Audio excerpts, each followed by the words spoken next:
So now we're into our question and Q&A time, and if anyone has any questions, perhaps they could come up here and we could take a couple.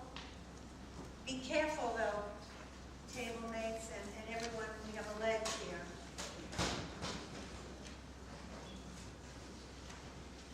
Anyone has any questions, you can come up here and I can hand you the mic.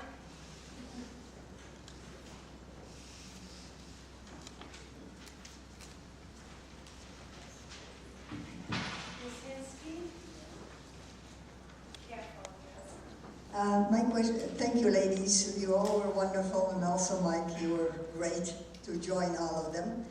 My question is to the gal from Mongolia. You spoke very effectively saying what you do for the girls and how you protect them. But I have a question.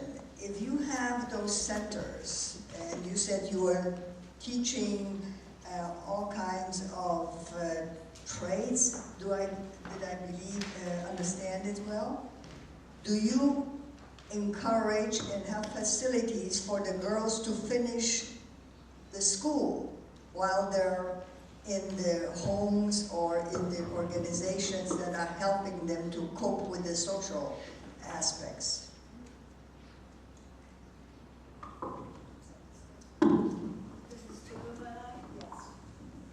Kulalai, did you understand the question? Do you have facilities? Okay. Do you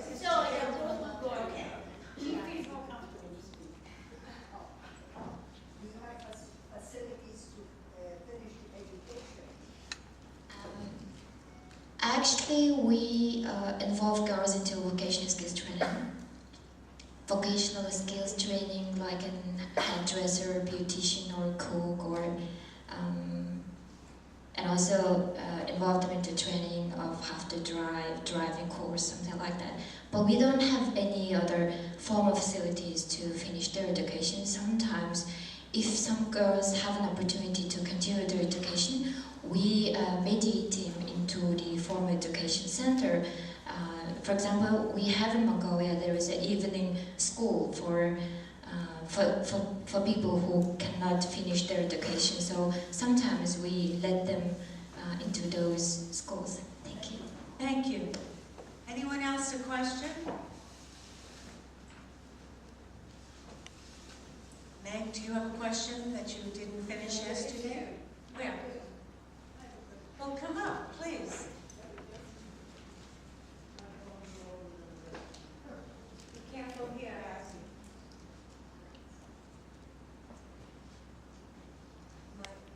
Thank you very much for your presentations, and it's very moving to see people struggling and sharing their experiencing and asking for help.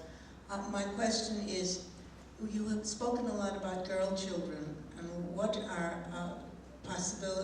are you working on in terms of educating young boys who are growing up to be men, and how are you approaching that?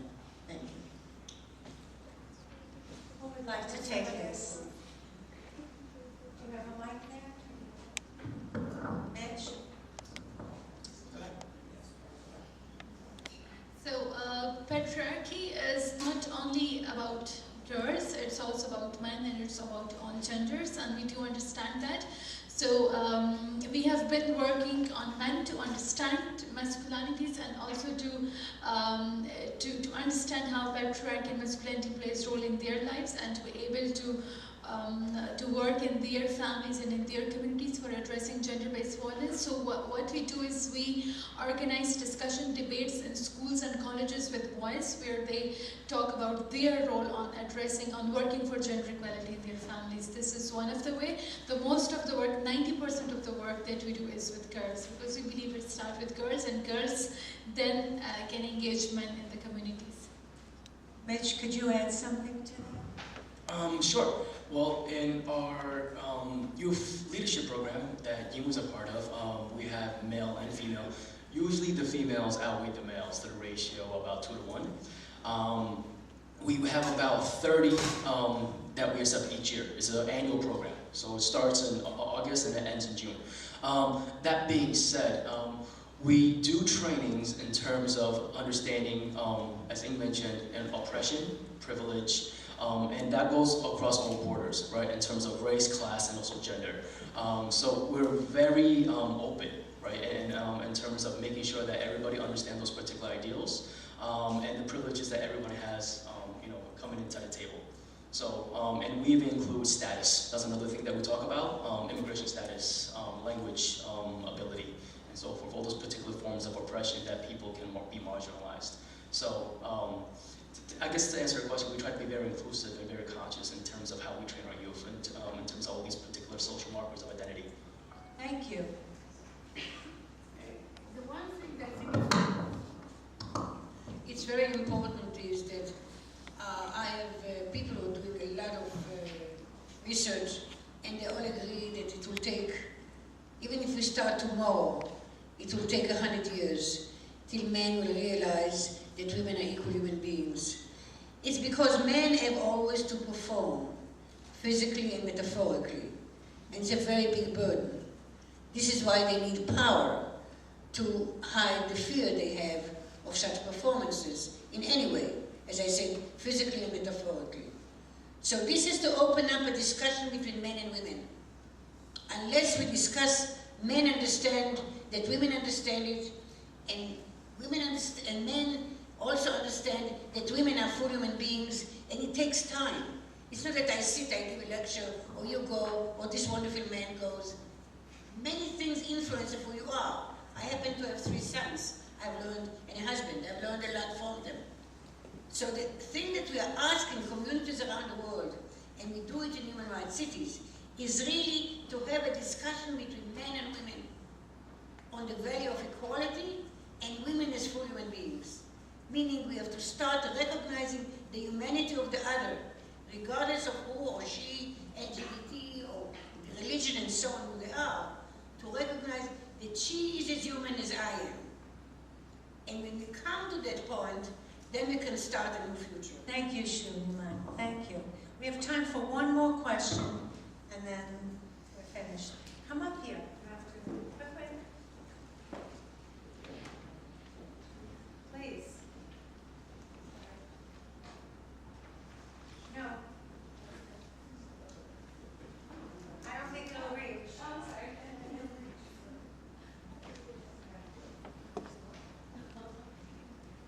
Hello. My question is also for Mitch. You talked about educating counselors in high schools, right? Guidance counselors, or at least facilitating some kind of conversation. Have you also thought about continuing that into maybe community colleges or, you know, into higher education? Is that kind of? Yeah, so let me elaborate a little bit on the youth campaign. So for our Asian American youth, many of them, you know, notice that they don't really get a lot of support in the school system, right? So many of them coming from immigrant backgrounds, they have no idea really how to navigate the system here, public school system in New York City. And so, because many of them also have working class parents that are out working, you know, 10 to 12 hours a day, 6 to 7 days a week, or they have parents that are not familiar with the education system anyways, they feel really ill-prepared for post-high school life, which is why their campaign is focusing on comprehensive guidance reform. That being said, when they spoke to the guidance counselors, they also spoke to students. They also spoke to school administrators, so teachers and also principals, about the issue to come up and develop the recommendations that she's outlined earlier about a college roadmap, right, and the benchmarks. With those recommendations, then, they then will bring to the table to the new mayoral administration, as well as city council committee folks, but specifically education and higher education, so hopefully that addresses your question, and as well as Department of Education officials. So for them, it's really gathering you know, the data, the insight of the community, and then voicing that community concern to the decision makers that could provide the resources for the folks that they felt like are not being served. So it's not so much just targeting guidance directly in terms of interviewing them, we're talking to them how they can perform better, but having an overall structural change to improve this for all students, but also letting people know, hey, you know, we're Asians, we also face this problem. Thank you, Mitch. Thank you. Thank you to our panel. We've come to the end of our program. We appreciate all of you very, very much for taking the time and speaking. And thank you to our wonderful audience. Thank you for coming.